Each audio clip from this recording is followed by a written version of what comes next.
wassalatu wassalam ala Rasulillah wa ala alihi washabihi wa man wala.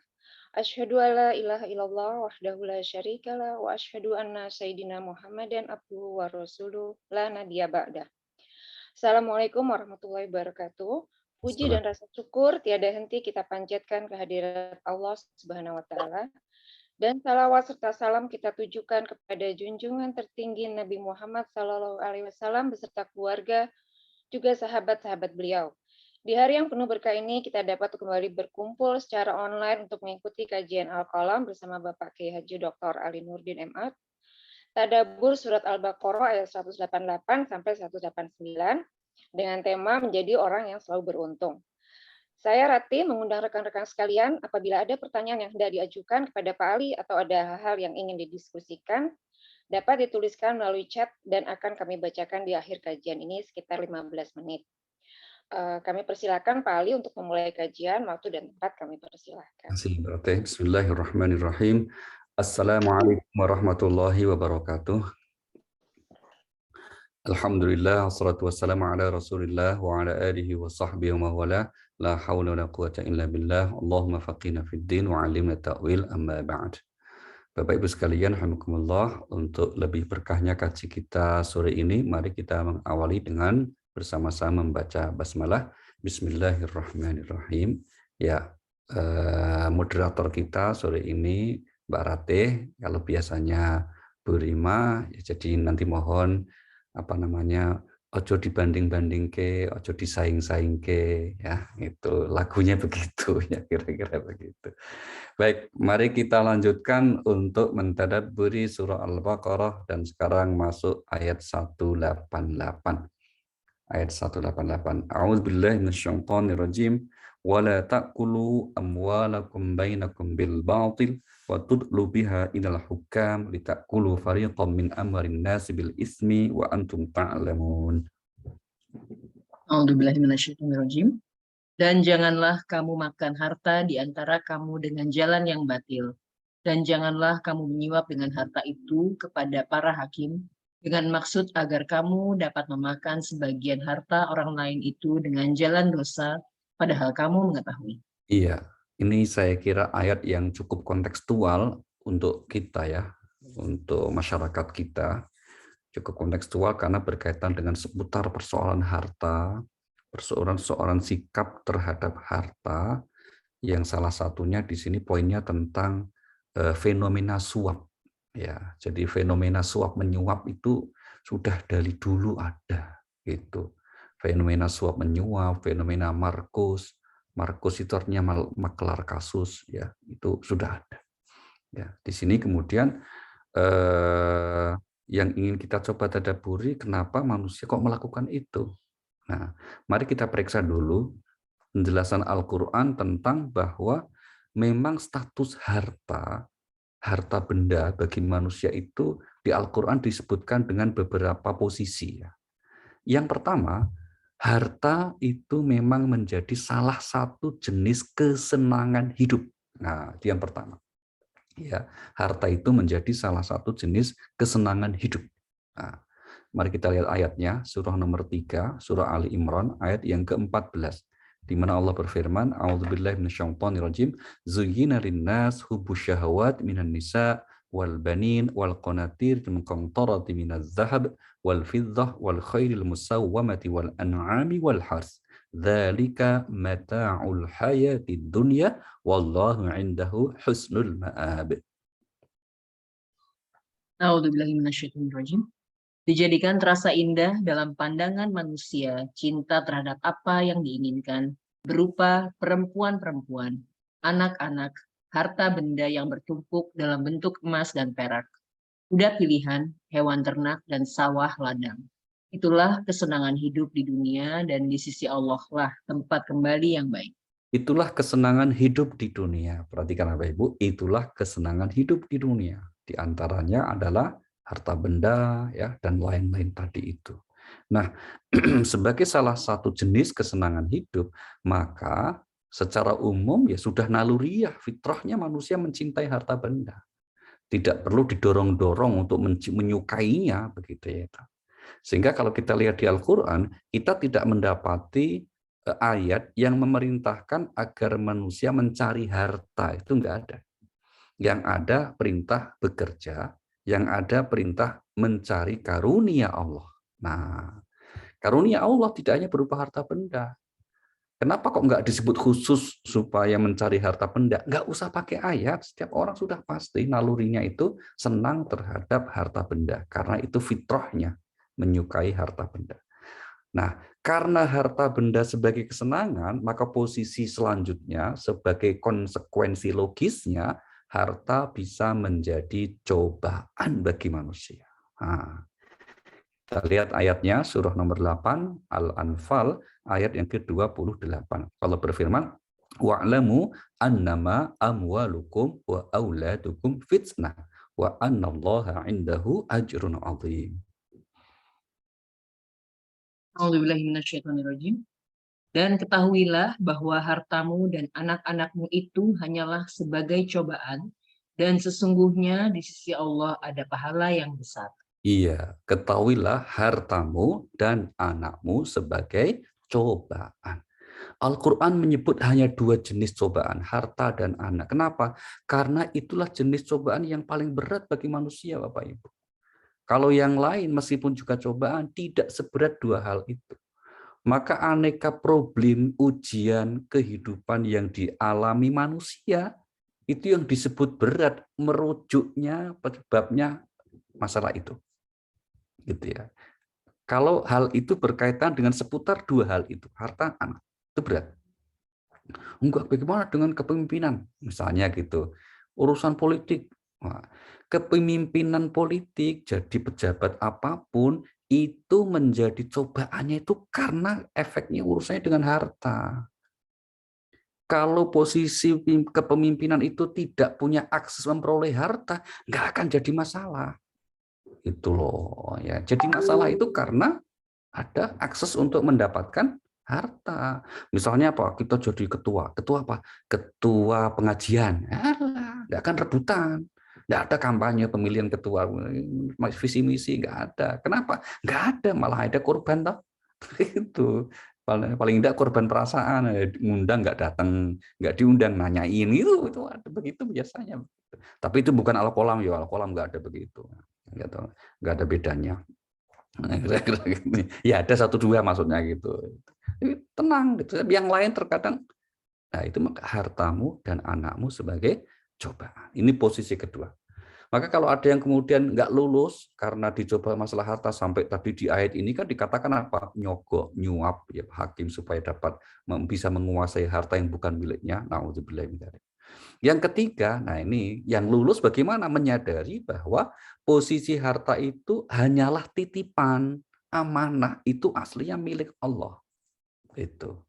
Ini yang disebutkan di surah nomor 57, surah Al-Hadid ayatnya yang ke-7. Allah berfirman, aminu billahi wa rasulihi wa anfiqu mimma ja'alakum mustakhlafina fi. A'udzubillahiminasyaitonirrajim. Berimanlah kamu kepada Allah dan Rasul-Nya, dan infakkanlah di jalan Allah sebagian dari harta yang Dia telah menjadikan kamu sebagai penguasanya atau amanah. Maka orang-orang yang beriman di antara kamu dan menginfakkan hartanya di jalan Allah memperoleh pahala yang besar. Iya, yang berinfaklah dengan sebagian harta yang Allah menjadikan kamu sebagai penguasa atau amanah. Nah, di sini kalau orang menyadari bahwa harta itu hakikatnya milik Allah, yang punya punya domain membaginya adalah prerogatifnya Allah, ya sudah. Seharusnya seorang hamba, seorang manusia menyadari yang nggak harus memberati berlebihan dalam urusan harta. Toh itu milik Allah. Kalau toh kemudian harus lepas dari genggaman kita, ya kembalinya itu adalah milik Allah. Maka tidak akan ada orang yang bisa mengambil apa yang dititipkan kepada kita kalau Allah nggak izinkan. Gitu. Sebaliknya kalau belum milik bagian kita, jangankan sendirian, seluruh dunia itu nolong bantu kita supaya memperoleh harta itu, ya enggak bisa. Wong semuanya itu telah di penguasa adalah pemiliknya adalah Allah Subhanahu wa taala. Kita lihat surah nomor 6, surah Al-An'am ayat yang ke-17. Ayat yang ke-17. Wa iyamsaskallahu bidurrin fala kashifa lahu illahu wa yuridka bi khairin wa huwa ala kulli syai'in qadir. A'udzubillahi minasyaitonirrajim. Dan jika Allah menimpakan suatu bencana kepadamu, tidak ada yang dapat menghilangkannya selain Dia. Dan jika Dia mendatangkan kebaikan kepadamu, maka Dia Maha Kuasa atas segala sesuatu. Jika Dia mendatangkan kebaikan untuk kamu, mendatangkan kebaikan maksudnya adalah memberikan apakah itu harta benda, maka ya Allah Maha Kuasa. Artinya apa? Tidak ada yang bisa menghalangi sama sekali. Ya, ini posisi harta yang ketiga. Jadi yang pertama tadi apa? Sebagai kesenangan hidup. Yang kedua adalah sebagai cobaan. Yang ketiga sebagai amanah. Yang itu adalah milik Allah Subhanahu wa taala. Yang keempat, harta itu memang menjadi pokok kehidupan. Nah, ini yang penting ya, pokok kehidupan. Artinya apa? Kenapa kemudian Allah membuat sistem dalam hidup ini ada manusia yang namanya makhluk, terus ada yang namanya harta benda. Itu memang agar manusia saling bekerja sama dan memiliki bekal untuk kehidupan di dunia. Kita lihat misalnya surah nomor 4, surah An-Nisa ayat yang kelima. Ya. Surah An-Nisa pada ayat yang kelima, Allah Subhanahu wa taala menyebut bahwa posisi harta itu diantaranya adalah sebagai pokok kehidupan. Allah berfirman di ayat yang kelima, A'udzubillahi minasyaitonirrajim, wala tu'tus sufaha'a amwalakumul lati ja'alallahu lakum qiyama. A'udzubillahi minasyaitonirrajim. Dan janganlah kamu serahkan kepada orang yang belum sempurna akalnya harta mereka yang ada dalam kekuasaan kamu yang dijadikan Allah sebagai pokok kehidupan. Berilah mereka belanja dan pakaian dari hasil harta itu, dan ucapkanlah kepada mereka perkataan yang baik. Iya, yang Allah jadikan harta itu sebagai pokok kehidupan. Sebagai pokok kehidupan, maka Bapak Ibu, harta itu kemudian bisa menjadi alat untuk menjalani tugas kehidupan kita. Di antaranya apa? Ibadah. Di antaranya apa? Melaksanakan tugas kekhalifahan. Itu butuh harta. Membangun, memakmurkan, kan itu mengelola harta. Demikian juga ibadah. Ini maka fungsi yang kelima ini sebagai bekal untuk ibadah kita. Menjalankan tugas pokok kehidupan kita yang garis besarnya dua, yaitu apa? Sebagai khalifah dan sebagai seorang hamba untuk beribadah kepada Allah Subhanahu wa taala. Dari sholat, kan kita butuh harta. Minimal apa? Menutup aurat. Ya toh, itu ada hartanya. Nggak bisa kita kemudian kalau nggak menutup aurat kan nggak sah sholat kita. Menutup aurat pakai pakaian kita nggak bisa bikin sendiri, maka beli harus menggunakan alat beli, kan gitu. Demikian juga bayar zakat, apalagi puasa kalau buka kan pakai makan. Nah, haji apalagi sekarang tambah mahal lagi itu ya, apalagi katanya haji furoda lah larange pol itu ya, misalnya gitu ya. Semuanya ada peran harta di situ sebagai pokok kehidupan dan juga sebagai bekal untuk ibadah kita kepada Allah Subhanahu wa taala.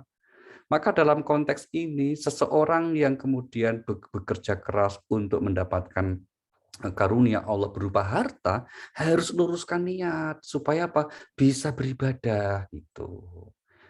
Bisa melaksanakan kewajiban.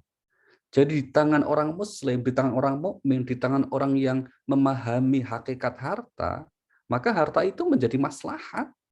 Ya, maslahat. Maka seorang yang kemudian punya talenta kemampuan berbisnis dan punya karakter yang baik harus didorong untuk supaya apa? Supaya kemudian bekerja keras. Karena dengan itu dia bisa menjadi wasilah, sarana, pintu untuk banyak sekali orang mendapat kehidupan. Ya toh, kalau kita bisnis, punya usaha, nanti karyawan kita itu kan menjadi bagian dari kita membagi karunia Allah melalui jenis usaha yang kita rintis. Wah, itu jariah yang luar biasa. Ya. Oke, kita kembali ke ayat. Ayat tadi mengatakan jangan kamu makan harta di antara kamu. Nah, ini Menarik juga nih kata ayat nih, wala ta'kulu amwalakum bainakum, kata bainakum di antara kamu, ini berarti harta itu memang tidak boleh mengendap. Ya, harus kemudian berputar. Supaya apa? Menghasilkan efek maslahat untuk yang lain. Gitu. Maka disitulah orang yang memutar hartanya untuk usaha dengan niat yang benar, itu ibadah yang luar biasa. Sehingga salah satu prinsip dalam kenapa ada zakat itu ya, supaya kemudian harta itu tidak hanya berputar-putar di golongan kelompok tertentu saja, tapi menjadi sebuah konsep kehidupan yang membawa maslahat. Nah, tapi memang jangan sampai orang memperolehnya itu dengan cara yang batil. Wah, ini menarik ini.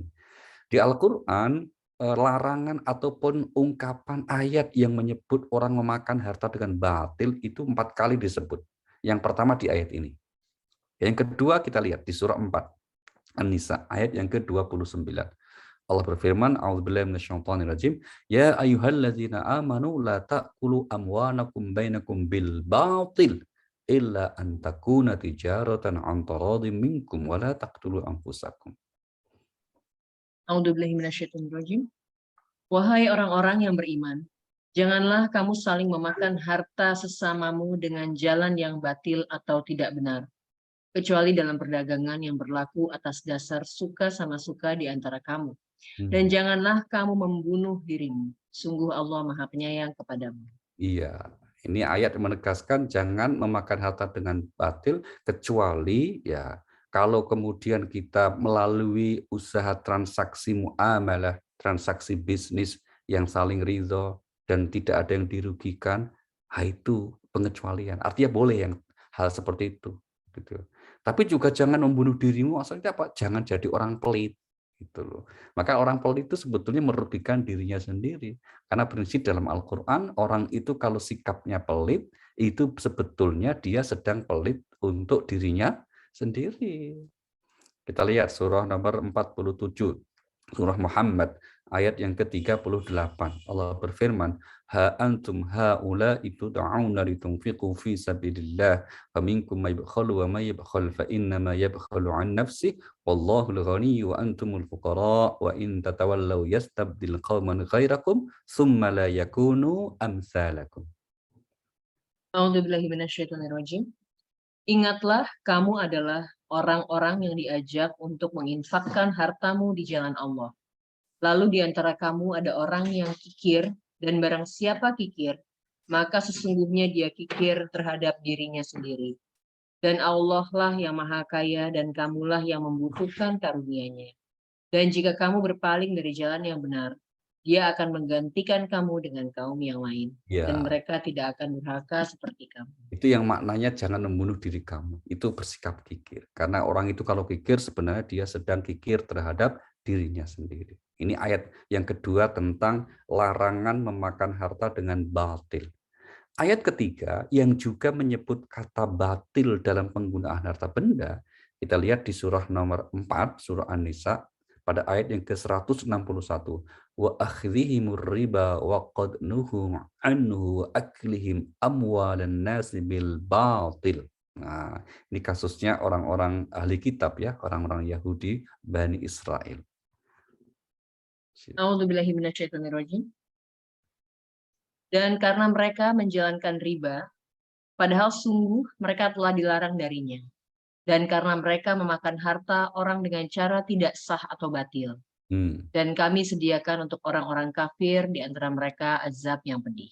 Iya, jadi ancaman untuk orang kafir itu bukan karena sikap non-muslimannya ya, bukan. Tapi karena apa? Karena sikap dalam muamalah mereka yang seringkali menghalalkan segala cara, termasuk dalam mengambil harta milik orang lain dengan cara yang batil. Ya, nah itu ayat ketiga ya. Kemudian satu lagi ayat yang keempat yang juga menyebut ungkapan memakan harta dengan batil itu dinisbatkan atau dilakukan oleh tokoh-tokoh rahib-rahib pendeta Yahudi yang disebut di Al-Quran. Mari kita lihat surahnya nomor 9 At-Taubah ayatnya yang ke-34. Ya, di surah At-Taubah ayat yang ke-34 ini menjelaskan tentang bagaimana para ulama itu menyikapi terhadap harta benda itu. Ternyata meskipun mereka adalah orang-orang yang dihormati karena sebagai tokoh agama, tapi dengan urusan harta mereka tidak amanah. Kenapa? Memakan hartanya dengan cara yang batil. A'udzubillahiminasyaitonirrajim. Wahai orang-orang yang beriman, sesungguhnya banyak dari orang-orang alim dan rahib-rahib mereka benar-benar memakan harta orang dengan jalan yang batil, dan mereka menghalang-halangi manusia dari jalan Allah. Dan orang-orang yang menyimpan emas dan perak dan tidak menginfakkannya di jalan Allah, maka berikanlah kabar gembira kepada mereka bahwa mereka akan mendapatkan azab yang pedih. Iya. Jadi kalau kita membuat salah satu bentuk narasi kita, Bapak Ibu, berkaitan dengan penjelasan Al-Quran seputar harta, kita dapat menyampaikan seperti ini. Kualitas ketakwaan seseorang, kualitas keimanan seseorang, kualitas beragama seseorang, di antara ukuran yang paling nyata adalah menyangkut urusan harta. Itu ujian nyatanya. Karena apa? Kalau sering orang mengatakan harta itu, terutama mohon maaf ya, uang itu kan nggak ada Tuhannya. Artinya apa? Siapa saja itu bisa kegoda akhirnya. Maka kalau ada orang, kita yang menilai orang ini gimana sih? Imannya kuat nggak sih?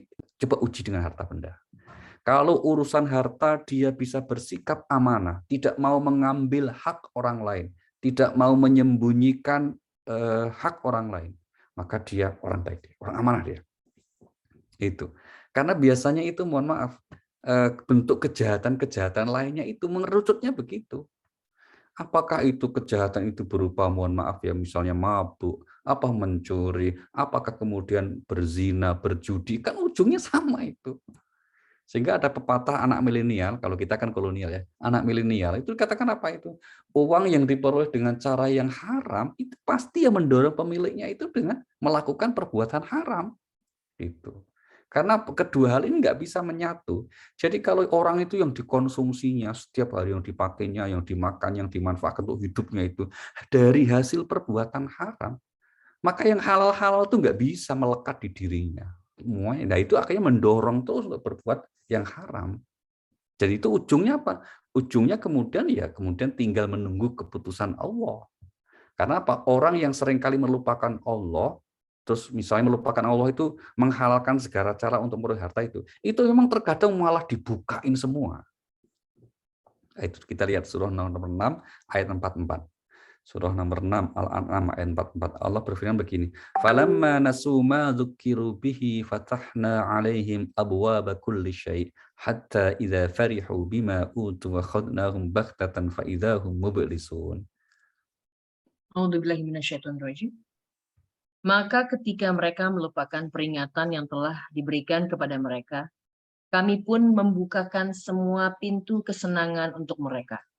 Sehingga ketika mereka bergembira dengan apa yang telah diberikan kepada mereka, kami siksa mereka secara tiba-tiba.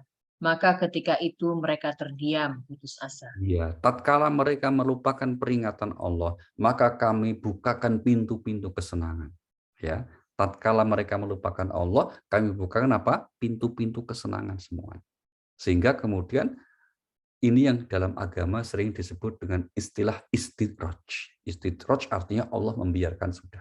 Meskipun orang itu melupakan kebaikan, melupakan Tuhan, melupakan peringatan Tuhan, semuanya justru malah seringkali diberikan. Tapi sistem hidup, aturan main dalam hidup itu ya bekerja terus. Orang yang semakin jauh makin lupa, kena akhirnya. Itu. Maka kalau ada orang yang kemudian pada akhirnya ketika dia berbuat jahat, kok mohon maaf ya ketangkep, ketahuan, akhirnya diproses, itu bukan sekali. Itu bukan baru, bukan amatiran, pasti sudah menjadi kebiasaan dan sudah sekian lama. Karena dalam tradisi agama dikatakan begini, kalau orang itu berbuat salah sekali, Allah nggak mungkin langsung mempermalukannya, diperlihatkan gitu loh. Jadi misalnya kok suami neko-neko di luar punya will misalnya ya gitu ya. Kok akhirnya ketahuan itu berarti sudah lama gitu loh. Karena kalau baru baru PDKT, baru japri-japrian itu nggak ketahuan dulu gitu. Tapi orang yang menyadari dia nggak akan teruskan. Karena ciri orang baik itu, ciri orang yang bertakwa itu bukan orang yang nggak punya salah ya, tapi orang yang kalau berbuat salah itu langsung melihat kesalahannya, terus nggak diteruskan. Nah itu namanya orang yang bertakwa. Coba lihat surah nomor 7. Surah Al-A'raf ayat yang ke-201. Allah berfirman apa? Innal ladzina taqaw idza massahum tha'ifun minasyaiton tadzakkaru fa idzahum mubsirun. Begitu. A'udzubillahi minasyaitonirrajim. Sesungguhnya orang-orang yang bertakwa apabila mereka dibayang-bayangi pikiran jahat atau berbuat dosa dari setan, mereka pun segera ingat kepada Allah. Maka ketika itu juga mereka melihat kesalahan-kesalahannya. Iya kan? Dan langsung mohon ampun atau langsung menghentikannya. Ketika itu juga dia melihat kesalahan-kesalahan. Artinya apa? Menyadari itu sesuatu yang salah, tidak boleh diteruskan, tidak boleh dilakukan.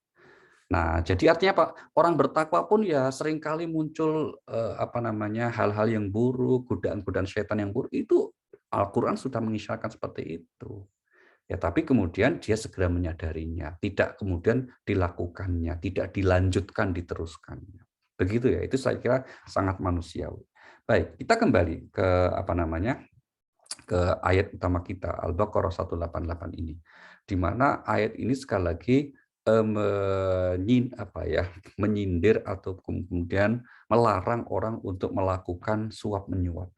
Nah, pertanyaannya begini, ada yang pertanyaannya. Bagaimana kalau dalam tanda petik orang itu menyuap tapi sebetulnya untuk mengambil haknya? Nah, ini dalam fikih nanti panjang ceritanya itu. Saya ulangi ya, menyuap tapi sebetulnya itu untuk mengambil haknya. Bukan untuk mendolimi orang. Nah, kalau ayat ini kan menyuap untuk mendolimi orang, maka tidak boleh. Namanya batil. Ya, misalnya apa? Misalnya ada orang yang punya kuasa, dia pejabat atau mohon maaf mungkin punya koneksi ke pejabat, katakanlah punya koneksi ke kantor BPN begitu ya. Nah, terus kemudian orang ini melihat ada tanah yang nggak diurus atau mungkin orangnya dianggap lemah gitu. Akhirnya terus kemudian membuat sertifikat diatasnamakan dia karena dia punya akses misalnya begitu. Namudzalik. Nah akhirnya kemudian apa? Loh yang punya hak kan akhirnya marah. Loh ini kan tanah saya. Apa ini saya punya kok? Nah, langsung maju pengadilan. Maju pengadilan orang yang kuat ini bayar akhirnya hakim, tolong Pak Hakim menangkan saya. Nah, itu kan berarti mengambil hak dengan cara yang batil, mendolimi orang. Tapi bagaimana kalau kemudian kita tidak mendolimi orang? Contoh misalnya ngurus izin. Nah, nih Bapak Ibu teman-teman yang pengalaman usaha, ngurus izin usaha. Ini kasus mungkin di zaman dulu atau di negara langit ya, bukan Indonesia nggak ada. Kira-kira gitu di negara langit misalnya itu negara antah barantah sono gitu untuk ngurus izin yang itu hak kita sebagai rakyat untuk mendapatkan izin usaha itu. Tapi karena kemudian ini sistemnya rumit dan ruwet, nah akhirnya kemudian ada tawaran gitu mau jalan mana, mau jalan biasa atau tol atau super cepat. Wah masing-masing ada tarifnya misalnya. Kalau super cepat, nah tarifnya segini. Padahal itu maksudnya oknum gitu ya. Nah, yang seperti itu dari sisi fikih ada yang berpendapat, oh itu enggak dosa untuk kita yang membayar. Kenapa? Posisi kita berarti dizolimi atau dalam bahasa kita diperas. Dari fikihnya seperti itu. Tapi ini enggak usah diperdalam ya, karena memang ini wilayah yang kurang jelas. Kurang jelasnya begini, dari sisi hukumnya. Kalau dari sisi perangkat hukum undang-undang kita tetap salah. Ya kan, yang menyuap itu tetap salah meskipun mengambil hak kita. Contoh kita mau ngurus perizinan kok kita nyuap, meskipun itu kita dizolimi tetap salah kita kan gitu kan.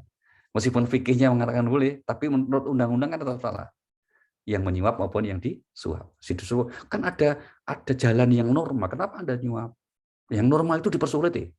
Alasan gitu misalnya gitu ya. Tetap nggak bisa diterima. Kalau menurut undang-undang, tapi menurut fikih enggak.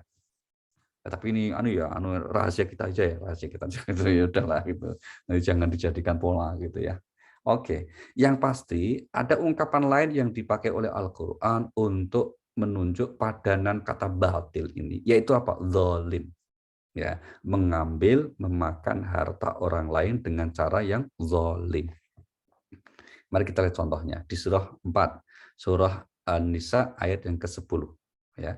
Ini adalah kasusnya orang yang memakan harta anak yatim dengan cara yang zalim.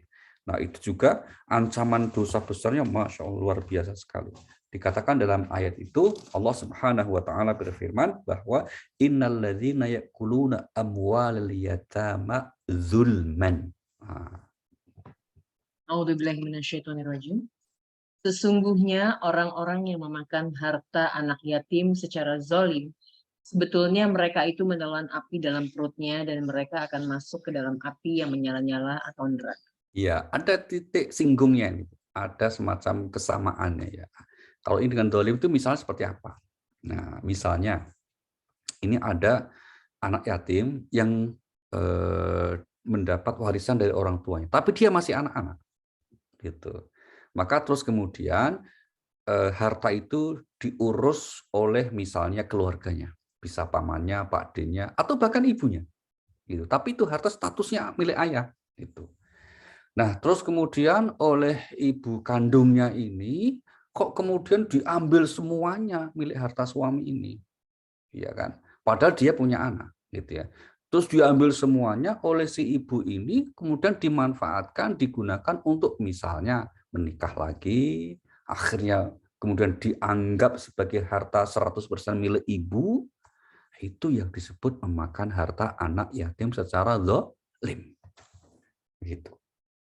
Atau kemudian karena dia merasa merawat anak yatim, terus langsung dipindah namakan harta itu. Ya oleh pengelolanya atau oleh pengurusnya. Itu yang disebut makan harta anak yatim secara zalim. Pertanyaannya, apakah boleh memakan harta anak yatim yang tidak zalim? Nah, itu. Yang tidak zalim apakah boleh? Jawabannya boleh. Kalau memang orang tersebut memang memiliki kontribusi untuk merawat anak yatim itu dan memanfaatkan dengan cara yang wajar. Ini surah 4, surah An-Nisa ayat 6. Ayatnya kebolehannya gitu ya. Wa batal yatama hatta idza balaghun nikah fa in anastum minhum rushdan fadfa'u ilaihim amwalahum wa la ta'kuluha israfa wa bidarun ay yakbaru wa man kana ghaniyan falyasta'fif wa man kana faqiran falyakul bil ma'ruf. Itu redaksinya. A'udzubillahi minasyaitonirrajim. Dan ujilah anak-anak yatim itu sampai mereka cukup umur untuk menikah. Kemudian jika menurut pendapatmu mereka telah cerdas atau pandai memelihara harta, maka serahkanlah kepada mereka hartanya. Dan janganlah kamu memakannya harta anak yatim melebihi batas kepatutan dan janganlah kamu tergesa-gesa menyerahkannya sebelum mereka dewasa. Barang siapa di antara pemelihara itu mampu, maka hendaklah dia menahan diri dari memakan harta anak yatim itu. Dan barang siapa miskin, maka bolehlah dia makan harta itu menurut cara yang patut. Kemudian apabila kamu menyerahkan harta itu kepada mereka, maka hendaklah kamu adakan saksi-saksi. Dan cukuplah Allah sebagai pengawas. Iya, jadi kalau yang memelihara harta anak yatim itu mampu, ya jangan dong ambil gitu ya. Tapi kalau yang memelihara kebetulan miskin, ya ambil yang wajar, sebatas untuk kebutuhan, itu boleh gitu ya. Sama dalam konteks ini misalnya ada satu lembaga atau yayasan yang kemudian juga memberdayakan anak yatim, dia menerima donasi ya untuk pemberdayaan anak yatim, maka untuk operasional mereka, untuk membantu mereka, akhirnya kita ambil dari dana itu boleh. Tapi seandainya dari sumber dana yang lain, itu lebih baik. Gitu ya aturannya. Jadi aturan agama itu sangat rasional, sangat normal gitu, juga tidak mendolimi orang ya. Oke. Nah, di ayat yang 188 kita ini, yang terakhir, itu dikatakan bahwa kalian kan tahu wala ta'kulu amwalakum bainakum bil batil wa tudlu biha idal hukam litakulu fariqam min amwalin nasi bil ismi wa antum ta'lamun. Nah, kata-kata wa antum ta'lamun itu artinya orang-orang yang memakan harta dengan cara yang batil, menyuap hakim, mereka itu tahu bahwa itu enggak boleh gitu loh. Maksudnya itu. Mereka sudah tahu dari kitab Taurat yang pada mereka Mereka sudah tahu dari norma yang mereka buat sendiri, mereka tahu, tapi kok kemudian tetap dilanggar. Nah, itu yang mendatangkan kemurkaan dari Allah Subhanahu wa taala. Itu yang kenapa kelompok orang sebut ya dikatakan sebagai al-mahdzub. Mahdzub itu artinya dimurkai. Wong sudah tahu kok nekat. Karena kalau belum tahu itu nggak akan dihukum. Nah, itu logikanya juga benar. Gitu ya. Di ayat yang lain teguran ini juga diperkuat ya. Mari kita lihat surah nomor 2 Al-Baqarah ayat 44. Agak mirip dengan redaksi ini Allah berfirman apa? Menegur orang-orang Bani Israel. Atamuruna nasa bil birri wa tansawna anfusakum wa antum tatlunal kitab. Afala taqilun. A'udzubillahi minasyaitonirrajim. Mengapa kamu menyuruh orang lain mengerjakan kebajikan, sedangkan kamu melupakan dirimu sendiri? Padahal kamu membaca kitab Taurat. Tidakkah kamu mengerti? Iya, mengapa kamu nyuruh orang lain untuk berbuat baik, kok kamu melupakan dirimu sendiri? Padahal kamu tahu di dalam Taurat itu. Kamu membaca kitab Taurat itu. Maka apakah nggak mikir? Afala ta'qilun itu maksudnya apakah nggak mikir?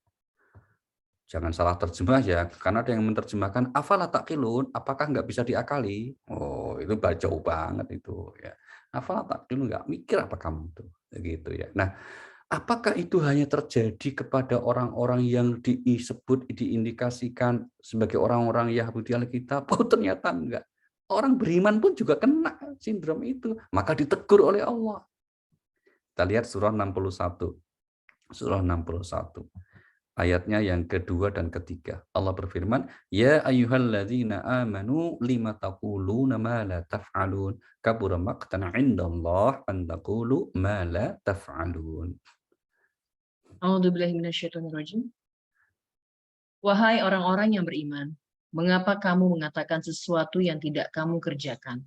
Itu sangatlah dibenci di sisi Allah jika kamu mengatakan apa-apa yang tidak kamu kerjakan. Iya.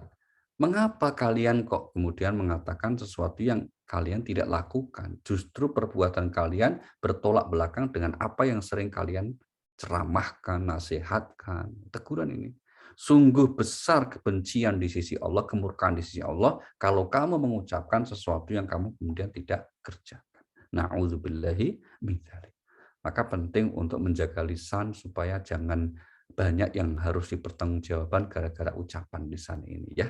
Karena Rasulullah Shallallahu Alaihi Wasallam telah mensinyalir banyaknya orang yang terjerumus ke dalam siksa gara-gara lisan ini. Maka menjaga lisan adalah salah satu etika yang baik dalam beragama.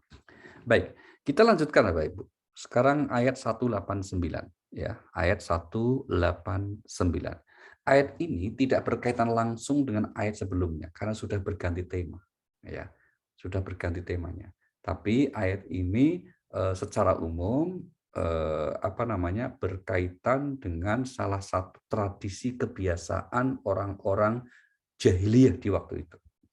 Nah, maka munasabah ayatnya, munasabah artinya korelasi hubungan antar ayat dengan sebelumnya itu apa? Di antaranya apa? Sama-sama membicarakan tradisi buruk yang terjadi pada masa itu.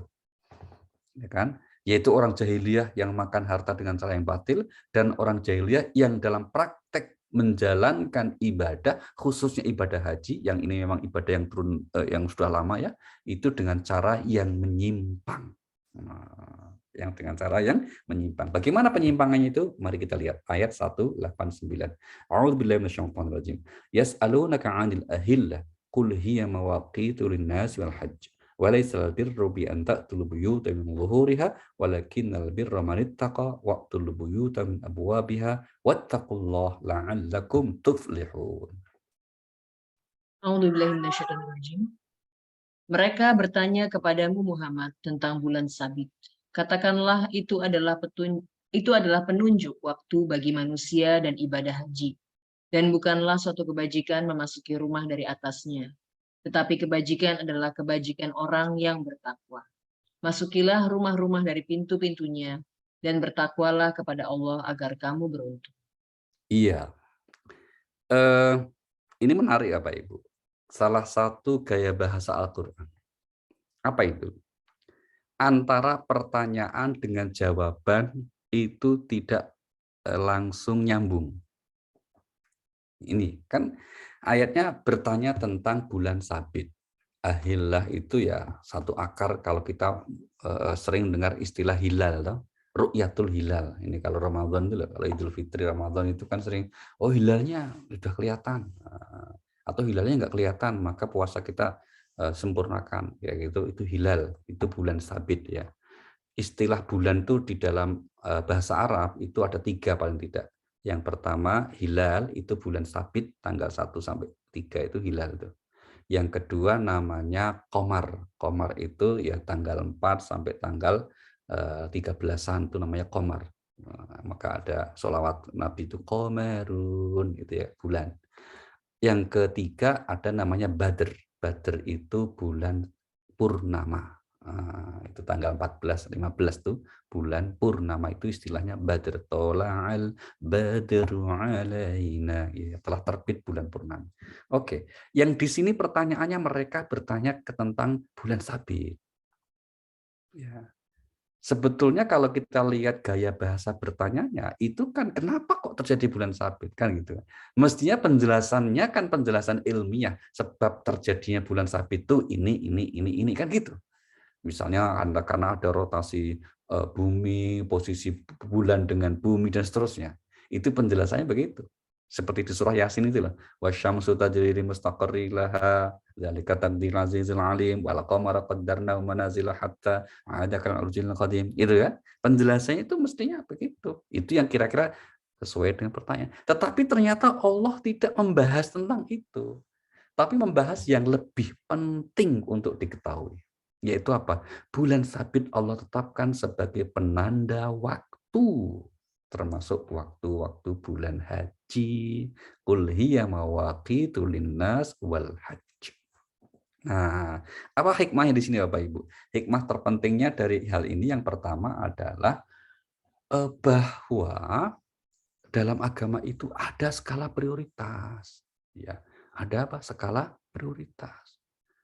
Maka ada hukum-hukum yang namanya wajib, ada yang namanya sunnah, ya, ada yang namanya prioritasnya. Ya kita harus merujuk ke sana, menjalankan petunjuk agama itu karena prioritas. Contohnya apa? Wajib kita menjaga ukhuwah, persaudaraan, persatuan. Maka kalau ada perbedaan yang sifatnya nggak penting, jangan sampai mengorbankan yang wajib. Gitu.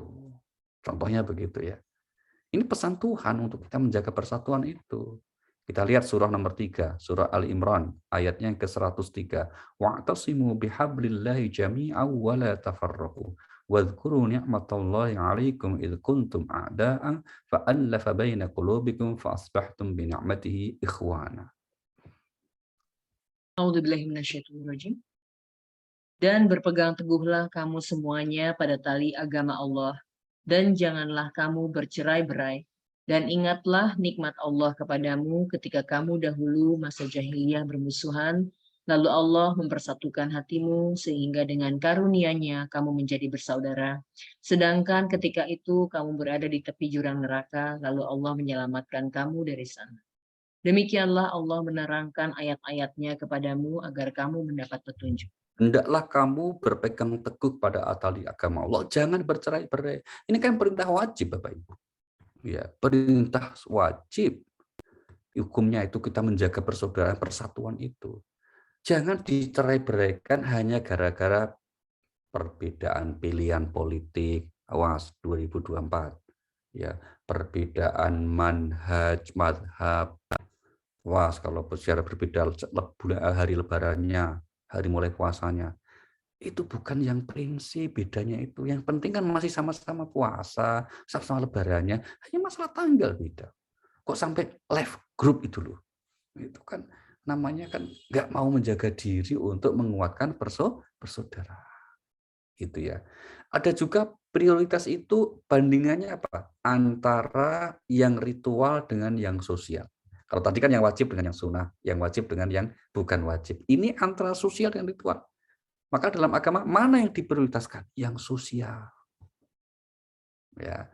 Maka buktinya apa? Buktinya diantaranya adalah kalau ada orang-orang yang misalnya melakukan ibadah ritual, Tapi buruk sosialnya itu juga berarti buruk agamanya. Mari kita lihat surah 107. Surah 107 namanya Al-Ma'un.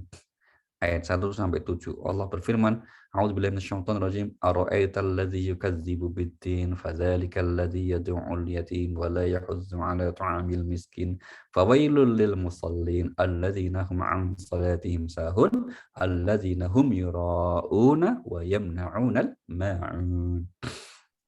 A'udzubillahi minasyaitonirrajim. Tahukah kamu orang-orang yang mendustakan agama?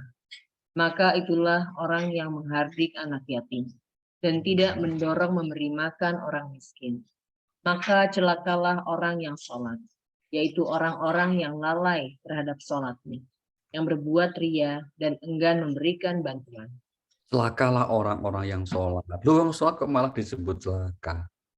Siapa mereka ini? Orang yang lalai dari sholatnya. Bukan orang yang lalai di dalam sholatnya ya.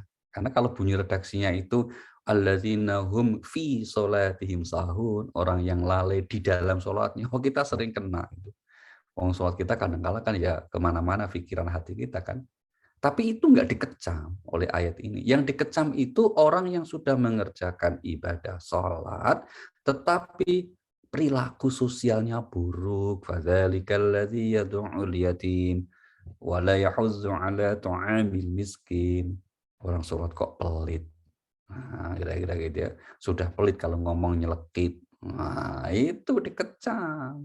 Maka kalau mana yang lebih diprioritaskan, amal sosial atau amal ritual, maka yang diutamakan adalah sosialnya. Nah, satu lagi misalnya apa? Antara yang apa itu pokok dengan yang cabang. Yang pokok itu contohnya apa? Syariat. Yang cabang itu apa? Fikih. Nah, maka antara syariat dengan fikih ada perbedaan, Bapak Ibu. Yang kita pegangin apa? Yang penting syariatnya kita sama. Contoh sholat. Kita semua sebagai muslim mengerjakan sholat. Tetapi bagaimana cara sholat itu namanya fikih. Bisa beda pendapat. Ya, enggak masalah. Contoh niat, ada yang diucapkan, mau sholat ucapkan dulu usolli fardul maghribi salasa raka'atin. Monggo silakan, enggak usah masalah. Tapi ada yang mengatakan, oh yang benar niat itu ya dalam hati. Hati, enggak perlu diucapkan. Monggo juga silakan. Nggak usah diributkan kayak gitu, karena nggak prinsip. Yang penting kan sholatnya itu. Gitu. Ya toh? Semua ibadah juga gitu, mau diniati ucapin ya monggo, dan batin ya monggo. Ada yang memang kalau diucapkan malah jadi wagu, lucu gitu ya. Contohnya apa? Jual beli. Kita beli-beli itu loh. Kalau diucapkan niatnya kan malah itu apa namanya? Orang akhirnya itu. Misalnya kita ke swalayan, ke ke toko, terus beli, terus di hadapan kasir terus bilang, saya niat beli gula sekilo. Nah, harganya sekian tunai. Nanti kasirnya saya terima duitnya dan ini gulanya. Wah, malah kacau gitu. Tapi ini dalam Islam ada begitu, gitu ya. Ada yang niatnya kalau diucapkan malah lucu. Tapi ada juga niat kalau nggak diucapkan nggak sah, nggak boleh, harus diucapkan. Apa itu? Akad nikah. Ijab kabul itu nggak boleh dibatin. Salaman, diem aja. Sah, sah. Apanya sah, sah. Nggak boleh ya, diucapkan. Itu kok diem aja tak batin, nggak bisa, harus diucapkan. Ya, ini contoh perbedaan ya antara fikih satu dan yang lain. Nggak perlu dipersoalkan. Baik. Nah, kita kembali ke ayat. Kemudian ternyata Allah kemudian menjelaskan ketika pertanyaan itu untuk penanda waktu sekaligus haji. Nah, maka salah satu cara Allah agar manusia itu memiliki perhitungan waktu, digilirkanlah atau diciptakanlah, dijadikanlah siang dan malam. Maka salah satu fungsi kenapa matahari berputar, terus ada bumi mengitari matahari, ada malam dan siang, itu agar manusia mengenal waktu. Kita lihat misalnya di surah nomor 17 ayat 12. Allah berfirman, "Wa ja'alnal laila wan nahara ayataini famahawna ayatal laili wa ja'alna ayatan nahar mubsiratan litabtaghu fadlan mir rabbikum wa lita'lamu 'adadas sinina wal hisab." A'udzubillahi minasyaitonirrajim. Dan kami jadikan malam dan siang sebagai dua tanda kebesaran kami, Kemudian kami hapuskan tanda malam dan kami jadikan tanda siang itu terang benderang agar kamu dapat mencari karunia dari Tuhanmu dan agar kamu mengetahui bilangan tahun dan perhitungan waktu. Dan segala sesuatu telah kami terangkan dengan jelas. Iya, agar kamu bisa mengerti hitungan waktu. Baik, berikutnya ayat utama kita ini bicara tentang bahwa adanya hilal itu kita mengetahui penunjuk waktu dan bulan haji. Nah, yang menarik di ayat ini Allah mengkoreksi salah satu kebiasaan orang jahiliyah saat itu. Dengan pernyataan apa? Yang disebut kebajikan itu bukan kemudian kalau pulang haji kemudian kamu melewati belakang rumah dengan membobol tembokmu. Nah, jadi ayat ini kritik ya terhadap kebiasaan orang masa jahiliyah. Orang Arab jahiliyah dulu ya sebelum Rasulullah Shallallahu Alaihi Wasallam mengajarkan manasik haji yang benar, mereka itu kalau pulang haji untuk menunjukkan hajinya mabrur itu diantara membuat tradisi. Sepulang haji itu mereka tidak melalui pintu utama yang sudah ada pintunya begitu. Tapi temboknya itu dibobok. Nah, tembok di belakang rumah itu dibobok untuk masuk. Nah, itu yang kemudian dikatakan ini haji yang mabrur. Kalau enggak begitu, enggak mabrur. Nah, itu yang dikoreksi. Enggak begitu. Ciri haji mabrur itu kalau kamu bertakwa. Ya, bukan masalah lewat mana pulangnya. Nah, ada sekarang kebiasaan sebagian saudara kita yang haji juga mengada-ada seperti itu. Bentuknya apa? Agak sedikit keren sebetulnya. Yaitu apa? Memaksakan diri mencium Hajar Aswad. Nah, dianggap sebagai kemabruran haji. Sampai misalnya nyewa joki zaman dulu ya, sebelum pandemi ini. Alhamdulillah kalau pandemi ini sepertinya agak kesulitan ya. Karena apa? Karena memang pengawasannya cukup ketat. Gitu. Nah, mereka menganggap kalau enggak nyium Hajar Aswad itu enggak afdol. Tidak mabrur hajinya. Enggak punya cerita lah. Nah, itu kan. Nah, itu yang kemudian dimanfaatkan orang untuk jadi joki dan itu. Yang benar apa? Yang memaksakan diri enggak boleh. Ya, kalau mencium Hajar Aswad dengan bayar joki itu namanya zalim, malah dosa besar. Zalim orang kok. Kan kita nyewa orang untuk menyingkirkan orang itu, untuk menginjek orang, untuk mengukul orang, untuk menghalau orang kan begitu. Daripada mencium Hajar Aswad dengan cara seperti itu, kalau kemudian hajinya bersama suami istri, ya mencium suami yang kebetulan hitam kan sama-sama artinya hitam itu Hajar Aswad, batu hitam, malah berpahala itu. Kan gitu kan daripada memaksakan diri dengan membayar yang itu malah zalim. Na'udzubillahi min dzalik. Oke. Penutup ayat ini bagi yang bertakwa maka disebut dengan akan memperoleh keberuntungan ya. Wattaqullah la'allakum tuflihun. Keuntungan bagi yang diraih oleh bertakwa itu apa? Mari kita lihat ayatnya. Surah 65 ayat yang kedua. Ini surah At-Tolak tapi di prinsip-prinsip umumnya bicara tentang balasan Allah untuk orang-orang yang bertakwa. Keberuntungan-keberuntungan yang akan diraih oleh orang yang bertakwa. Surah 65 ayat yang kedua. Dimulai ayat kedua, nanti sampai ayat yang keempat. Silakan. A'udzubillahiminasyaitonirrajim. Maka apabila mereka telah mendekati akhir iddahnya, rujuklah kembali kepada mereka dengan baik, atau lepaskanlah mereka dengan baik, dan persaksikanlah dengan 2 orang saksi yang adil di antara kamu, dan hendaklah kamu tegakkan kesaksian itu karena Allah. Demikianlah pengajaran itu diberikan bagi orang yang beriman kepada Allah dan hari akhirat. Barang siapa bertakwa kepada Allah, niscaya dia akan membukakan jalan keluar baginya. Barang siapa yang bertakwa kepada Allah, niscaya akan segera diberi jalan keluar baginya. Nah, itu yang pertama. Diberi apa? Jalan keluar. Yang kedua, apa itu Pak? Keberuntungan orang bertakwa. Ayat 3-nya Pak. Wa yarzuquhu min haitsu la yahtasib. A'udzubillahiminasyaitonirrajim. Dan dia memberinya rezeki dari arah yang tidak disangka-sangkanya. Dan barang siapa bertawakal kepada Allah, niscaya Allah akan mencukupkan keperluannya. Sesungguhnya Allah melaksanakan urusannya. Sungguh Allah telah mengadakan ketentuan bagi setiap sesuatu. Iya.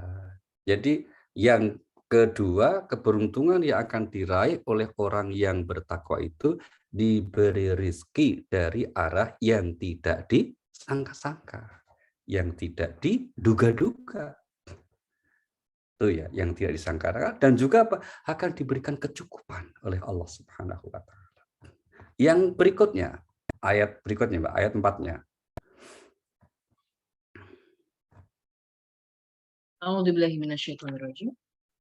Perempuan-perempuan yang tidak haid lagi menopause di antara istri-istrimu, apabila kamu ragu-ragu tentang masa idahnya, maka idahnya adalah 3 bulan, dan begitu pula perempuan-perempuan yang tidak haid. Adapun perempuan-perempuan yang hamil, waktu idah mereka itu sampai mereka melahirkan kandungannya. Dan barang siapa bertakwa kepada Allah, niscaya dia menjadikan kemudahan baginya dalam urusannya. Iya, yang keberuntungan berikutnya yang disebutkan oleh Al-Quran bagi yang bertakwa akan diberikan selalu kemudahan dalam segala urusan. Ya, ini contoh-contoh bagaimana keberuntungan yang akan diraih oleh orang yang bertakwa. Nah, mungkin pertanyaan selanjutnya, yang dimaksud orang yang bertakwa itu seperti apa? Apa ciri-ciri utamanya? Di pertemuan yang lain kita akan jelaskan, insya Allah. Oke, silakan Mbak Latih. Kita akan buka sesi berikutnya. Mbak Latih akan memandu kita untuk jalannya lalu lintas pembicaraan kita. Monggo, silakan. Ya, terima kasih Pak Ali. Pak, saya mau tanya yang berhubungan dengan rizki ya Pak. Kan kalau umur kandungan 4 bulan itu kan sudah ditentukan rizkinya, ajalnya. Nah, apakah rizki itu tidak berhubungan dengan ikhtiar gitu Pak? Karena kan sudah pas usia 4 bulan itu sudah ditiupkan, sudah ditentukan gitu loh kadar rizkinya orang itu.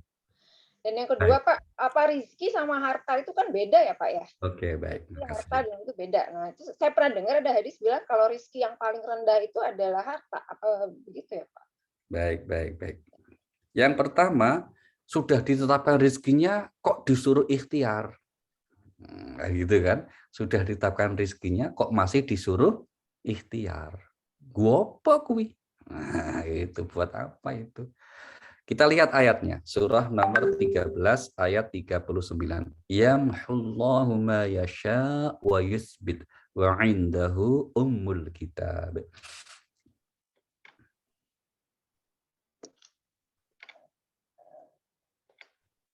A'udzubillahi minasyaitonirrajim.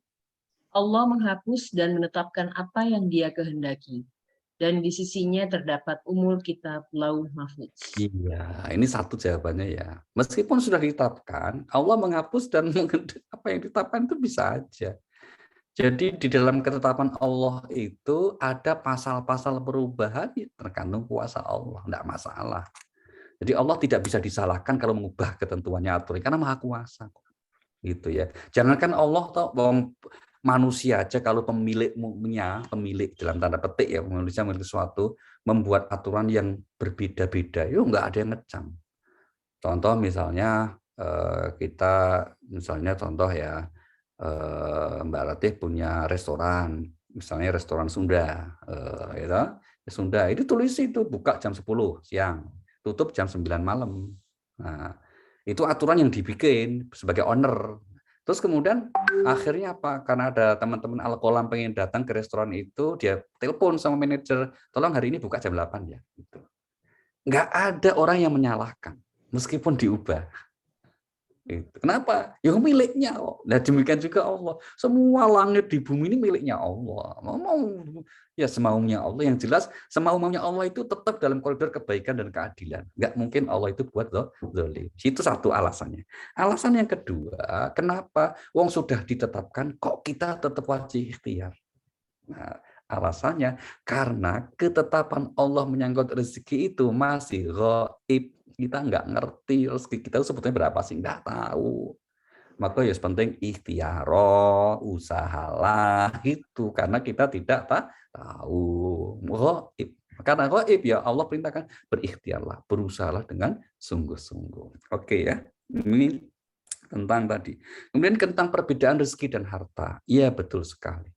Bahwa memang yang namanya rezeki itu tidak hanya harta. harta hanyalah sebagian kecil dari jenis rezeki. Anak juga rezeki, suami juga rezeki. Ya, jangan keras-keras. Suami itu juga rezeki, kira-kira gitu ya. Dan juga demikian hal-hal lain yang positif, yang baik itu adalah bagian dari rezeki. Kalau harta hanyalah, maka kalau ada yang harta itu contoh rezeki yang paling rendah, ya ada benarnya juga. Gitu ya. Ya, itu jadi ada istilah yang seringkali memang agak mirip. Yang pertama rezeki, kemudian harta, kemudian nikmat. Ya, kemudian fadl atau karunia Allah, kemudian apa, rahmat Allah, itu sesuatu yang saling beririsan. Nah, hanya aspek rinciannya berbeda-beda. Oke, terima kasih. Berikutnya. Dari Bapak Muhammad Akbar. Maaf Ustadz, tanya agak menyimpang. Selama ini saya tahunya sifat Allah dikenal ada 99. Dan di dalam Al-Quran terbitan PT Syamil Cipta Media direkomendasi Departemen Agama disebutkan sifat Allah dapat dibagi dua. Yang pertama sifat yang disandarkan kepadanya seperti Rabbul Alamin berjumlah 78 buah. Dan yang kelompok sifat kedua yaitu sifat individualnya seperti Ar-Rahman berjumlah 94 buah. Singkatnya bagaimana penjelasannya hal ini Ustadz? Bukankah Ustadz selalu bertahun disertakan dalam tim dari Departemen Agama berkaitan dengan terjemahan Al-Quran? Pertama, nanti mohon di-share Pak ya, itu di halaman berapa. Karena kalau penjelasan itu bukan wilayahnya Kementerian Agama. Ya, kalau terjemahan ya, tapi kalau penjelasan itu wilayahnya masing-masing penerbit dan otoritasnya pengarangnya. Boleh jadi ada kekeliruan, gitu ya, ada kekeliruan. Kalau yang terjemahan, tekstual terjemahan itu memang ada terjemahan versi Kementerian Agama. Tetapi kalau yang kemudian menyangkut tafsir itu adalah masing-masing orang, seperti Pak Kures punya Al-Misbah, bahkan punya Al-Quran terjemah yang Al-Quran yang dengan terjemah tersendiri, dengan juga ulama-ulama yang lain, gitu ya. Maka nanti kalau Pak Ismail berkenan, mohon untuk dikirimkan, di-share itu di Al-Quran penerbit yang mana, terus tadi sudah saya dengar Al-Quran sambil Cipta Media ya, tapi itu di halaman berapa dan bab tentang apa. Nanti kemungkinan besar itu berarti ada salah ketik atau salah penulisan ya. Dan itu biasa ya, kalau kesalahan seperti itu ada biasa seperti itu. Tapi kalau masalah pembagiannya, penjelasannya ya sederhana, bahwa memang para ulama itu mengkelompokkan lebih tepatnya, mengkelompokkan Asmaul Husna itu ada dua dengan pendekatan tadi. Ada yang memang itu bisa kita contoh. Yang kedua itu khusus untuk Allah. Yang kita bisa contoh ya misalnya sifat pengasih penyayang Allah Rahim. Tapi ada yang memang itu hanya Allah yang boleh. Contoh Rahman tadi contohnya. Rahman itu kita nggak boleh memuji orang sebagai pemilik kamu itu Rahman banget ya, itu nggak boleh. Karena itu hanya Allah. Rahman itu kasih sayang sempurna. Manusia kan nggak sempurna kasih sayangnya itu. Contohnya begitu. Ada juga orang mengkelompokkan Asmaul Husna itu dua, yaitu Jamaliyah dan Jalaliyah. Jamaliyah itu menyangkut keindahan-keindahan, maha pengasih, maha penyayang, maha lembut, ya. Sedangkan Jalaliyah itu keagungan, misalnya maha menghukum, maha memaksa, maha mengazab dan seterusnya ya. Itu kelompok yang Jalaliyah. Kemudian berikutnya yang menyebut bahwa Asmaul Husna 99 itu hadis Nabi dalam riwayat Imam At-Tirmidzi. Itu sebut Nabi, tetapi Rasulullah Shallallahu Alaihi Wasallam itu tidak menjelaskan rincian yang 99 itu. Jadi perincian Asmaul Husna 99 itu adalah Rahmanur Rahimul Malikul Qudusus Salamul Mu'minul Muhaiminul Azizul Jabbarul Mutakabbir, itu adalah pendapat ulama. Nah, sehingga ada orang yang berbeda-beda dalam bagian seperti ini, itu hal yang wajar saja. Oke, terima kasih Pak Ismail. Lanjut, Pak Latif. Selanjutnya dari Mbak Naja, ada 2 pertanyaan Pak. Dalam kali, sebagai manusia kita disarankan untuk ikhtiar maksimal. Ada kalanya ikhtiar maksimal itu tidak juga membuahkan hasil. Kira-kira sampai di titik mana kita diizinkan untuk pasrah dan tawakal? Dan yang kedua sekalian langsung apa? Langsung aja. Langsung. Perbedaan kodo dan kodar. Apakah takdir dapat disamakan dengan kodar? Oke, baik.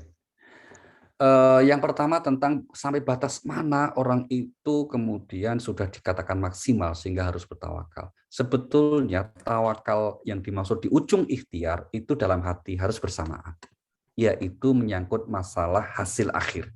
Itu harus sejak awal kita tawakal. Ya, misalnya contoh nih, kita punya proyek untuk atau untuk ikut tender proyek. Kita dalam hati sudah harus tawakal ini. Tawakal apapun hasilnya saya serahkan kepada Allah, tapi saya ikhtiar maksimal dulu. Kalau ternyata nggak dapat, ya alhamdulillah. Ini mungkin Allah selamatkan saya. Yang kemudian setelah setahun yang dapat, oh masuk KPK, misalnya kira-kira gitu ya. Kita sakit, ingin berobat, dalam hati harus pasrah. Saya mohon pengobatan, penyembuhan kepada Allah. Nanti kepada rumah sakit ini sembuh atau tidak, saya serahkan kepada Allah. Tapi berobatnya tetap maksimal begitu. Nah, batas maksimalnya kapan? Batas maksimalnya kalau menurut logika, menurut kebiasaannya sudah tidak ada jalan lagi, itu namanya maksimal. Ya, contohnya kalau di zaman Nabi Musa misalnya, dia lari dari kejaran Firaun, lari terus sampai kemudian di pinggir laut nggak bisa lari lagi, mentok itu nggak bisa lari lagi, kapal nggak punya, yang ada laut, belakang Firaun sudah kelihatan, maka yang ada apa? Udah selesai, ikhtiar udah maksimal, mentok gitu. Disitulah kemudian tawakalnya ditambah lagi, terserah Engkau ya Allah, seperti apa pertolongannya hanya Engkau yang maha tahu, begitu ya.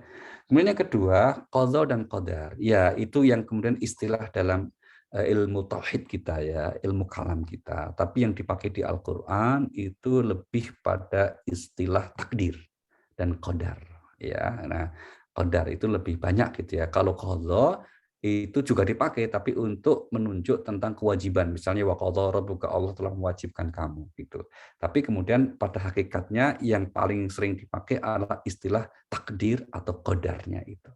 Nah, nanti dalam ilmu dibedakan apa beda qadar dan qadar. Misalnya apa? Kalau qadar itu sudah ketetapan azali yang nggak bisa diubah-ubah. Misalnya siapa orang tua kita, udah tetapkan di sana, nggak usah protes. Ya Allah, kok dia atau bapakku nggak boleh begitu. Ditetapkan kok gitu.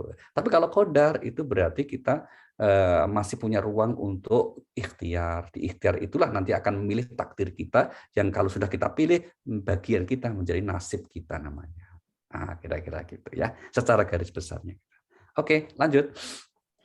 Dari Bu Tena berikutnya Pak, mengenai sholat berjamaah tapi dijamak gitu kan, sebelum sholat qomat ya Pak. Nah setelah sholat zuhur misalnya itu selesai, setelah mau asarnya lagi tuh apa perlu qomat lagi nggak ya Pak kalau untuk yang berjamaah? Jadi 2 kali qomat untuk itu. Oh, kalau kemudian mau qomat lagi boleh, nggak qomat nggak apa-apa. Ya, jadi kalau qomat lagi karena ini mau berjamaah yang kedua boleh, ya kan? Tapi kalau enggak apa-apa. Ya, karena itu hukumnya sunnah. Jadi kalau mau qomat lagi ya boleh dan bagus saja. Seandainya qomat langsung naik saja, ya boleh saja. Jadi iqomat dalam sholat berjamaah, termasuk sholat sendirian, iqomat itu adalah hukumnya sunnah.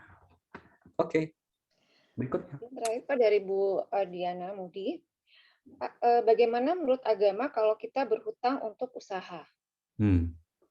Ya boleh toh Mbak, berhutang untuk usaha ya boleh. Yang enggak boleh itu berhutang untuk usaha, kawin lagi nggak boleh itu. Kalau untuk usaha bisnis apa yang niatnya bener bagus malah biar muter bantu orang. Kira-kira gitu. Maka utang itu bukan aib ya Mbak ya. Maka negara kita punya hutang bukan sebuah aib gitu ya. Yang aib itu kalau lebih besar apa itu pepatahnya itu lebih besar pasak daripada tiang. Hutangnya kok melebihi kemampuan kita membayar. Itu yang zalim namanya, itu nggak boleh namanya. Apalagi untuk sesuatu yang tidak produktif gitu ya. Tapi kalau itu sesuatu yang nanti kita manfaatkan untuk bekerja, untuk membuka lapangan usaha, itu yang malah dianjurkan oleh agama supaya tidak memutar saja atau ngendon saja. Di Al-Quran ada ayat yang paling panjang namanya ayat tentang hutang, ayat Dain, Al-Baqarah 282. Nggak usah dibaca Mbak, ini panjang nih, panjang banget nih. Ya, contoh berarti apa? Boleh. Bahkan Rasulullah itu kan ketika wafat masih meninggalkan hutang. Berarti hutang piutang itu sesuatu yang wajar. Bukan sebuah aib, bukan sebuah yang diharamkan atau dalam agama, bukan. Tapi hal yang baik-baik saja dengan apa? Cara tanpa niatnya baik dan caranya juga baik, proporsional. Walaupun hutang misalnya berbunga gitu nggak apa ya Pak? Saya kasih utang ke Nah, bank. kalau utang berbunga, kalau utang berbunga di perbankan yang konvensional nanti ketemunya beda pendapat. Atau ada yang mengatakan bunga bank konvensional sebagai riba, maka jangan. Ya, boleh silahkan ikuti pendapat itu. Tapi kalau ada yang kemudian mengatakan ini bunga bank ini buat meskipun ada yang berpendapat riba, tapi ada juga yang mengatakan itu sesuatu yang darurat kok kita nggak bisa menghindari. Apalagi kalau kemudian cara operasional juga kemudian ada kemirikan, hanya masalah niatnya. Misalnya, ya monggo. Saya kira dua-duanya yang jelas tidak melanggar undang-undang di negara kita. Yang bank konvensional ya dilindungi undang-undang ya boleh, yang bank syariah ya dilindungi undang-undang. Jadi kembalinya kepada kemantapan hati kita saja. Silakan saja. Oke, begitu Mbak Rataya ya. Cukup ya.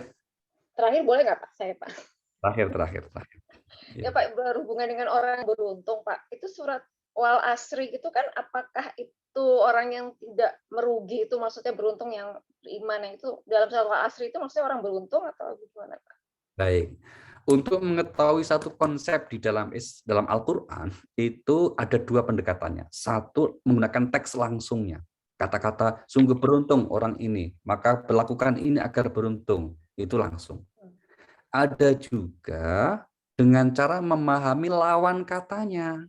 Maka itu, nah dalam konteks wal asri itu lawan kata dari beruntung, ya kan? Maka wal asri demi masa sesungguhnya orang-orang dalam kerugian kecuali. Nah, maka berarti surah ini memang bicara tentang syarat keberuntungan.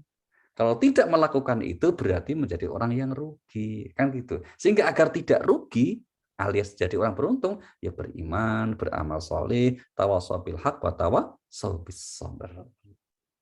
Oke, terima kasih Bapak Ibu. Mari kita membaca doa suratul Fatihah untuk kebaikan kita semuanya. Yang sedang sakit semoga Allah sembuhkan, yang punya kesulitan hidup semoga Allah mudahkan, yang punya hajat-hajat yang baik semoga Allah kabulkan. Kita hadirkan niat baik kita semuanya dalam hati kita. Al-Fatihah. A'udzubillahi minasyaitonirrajim. Bismillahirrahmanirrahim. Alhamdulillahirabbil alamin, arrahmanirrahim, maliki yaumiddin. Iyyaka na'budu wa iyyaka nasta'in. Ihdinas siratal mustaqim, siratal ladzina an'amta 'alaihim ghairil maghdubi 'alaihim waladdallin. Amin. Terima kasih. Assalamualaikum warahmatullahi wabarakatuh. Subhanakallahumma wa bihamdika asyhadu alla ilaha illa anta astaghfiruka wa atubu ilaik. Terima kasih banyak Pak Ali atas ilmu yang tentunya sangat bermanfaat untuk kami. Kajian yang akan datang insya Allah akan kami selenggarakan Rabu depan secara online, masih mentadaburi surat Al-Baqarah ayat berikutnya. Terima kasih banyak atas perhatian dan waktunya Bapak Ibu sekalian. Mohon maaf apabila ada kekurangan atau hal-hal yang kurang berkenan. Semoga kita semua senantiasa dalam rahmat dan keberkahan dan ridho Allah Subhanahu wa taala. Saya Ratih, Diana Muhdi, Rima dan Nadia Laras undur diri. Wassalamualaikum warahmatullahi wabarakatuh. Waalaikumsalam warahmatullahi wabarakatuh. Terima kasih. Terima kasih Pak Ali. Terima kasih semuanya. Terima kasih Pak Ali. Kakak Ratih. Oke, kok Kakak Ratih. Terima kasih semuanya. Terima kasih semuanya. Baik, Kakak Didit. Terima kasih Bapak Ibu semuanya. Assalamualaikum warahmatullahi wabarakatuh. Saya izin tutup ya. Pak Ali. Terima kasih Sore. semua.